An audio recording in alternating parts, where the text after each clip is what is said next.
Given problem में A एक close subset of R दे रखा है। ए देखिए, ए जो है फाई नहीं हो सकता, यानी कि नॉन एम्प्टी है, और ए सबसेट है आर का, यानी कि सिंपल सा मीनिंग है ए सबसेट आर का, ए आपका नॉन एम्प्टी है, और दूसरी बात यह है कि ये क्लोज्ड है। ये क्या है?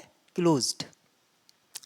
अब अगर मैं ए को अगर एक इंटरवल मान लेता हूँ, क्लोज्ड इंटरवल मान लेता हूँ, तो यहाँ पर ए सबसेट होगा, नॉन एम्प्टी होगा, और क्लोज्ड इंटरवल होने की वजह से ये आपका बाउंडेड भी है। अगर ये बाउंडेड है तो ये आपका अनकाउंटेबल होगा। क्या होगा? अनकाउंटेबल। ऑप्शन बी यहाँ से डिस्कार्ड हो जाता है। और क्योंकि अगर मैं आपका ए को जेड मान लेता हूँ, अगर मैं ए को जेड मान लेता हूँ, तो जेड जो है यहाँ पर सभी इसके लिमिट पॉइंट्स जेड में ही होंगे,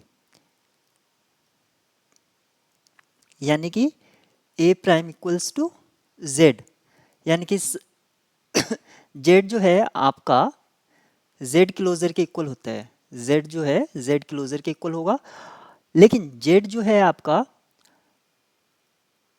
बाउंडेड नहीं होता है। अगर ये बाउंडेड नहीं है तो कॉम्पैक्ट नहीं होगा। यहां से सी भी डिस्कार्ड हो जाता है। और अगर मैं ऑप्शन ए के लिए ए को जेड कॉल कर देता हूं, तो यहां पर कहा है closure of the interior of a, तो जेड का इंटीरियर लेना और फिर इसका क्लोजर। जेड का इंटीरियर क्या होता है? फाई, और फाई का क्लोजर क्या होगा? वो भी फाई होगा, जो कि हमें जेड के इक्वल नहीं मिल रहा है। तो ऑप्शन ए भी यहाँ पर डिस्कार्ड हो जाता है। तो गिवन प्रॉब्लम के लिए राइट की क्या होगी? डी। डी यहाँ पर राइट की होगा।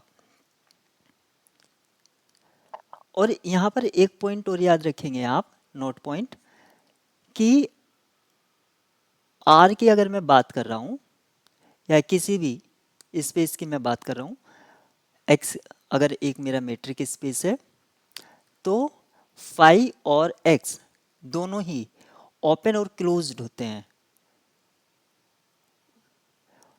फाई और एक्स आपका ओपन और क्लोज्ड दोनों होते हैं। फाई ओपन भी है, क्लोज्ड भी है, एक्स आपका ओपन भी है, क्लोज्ड भी है।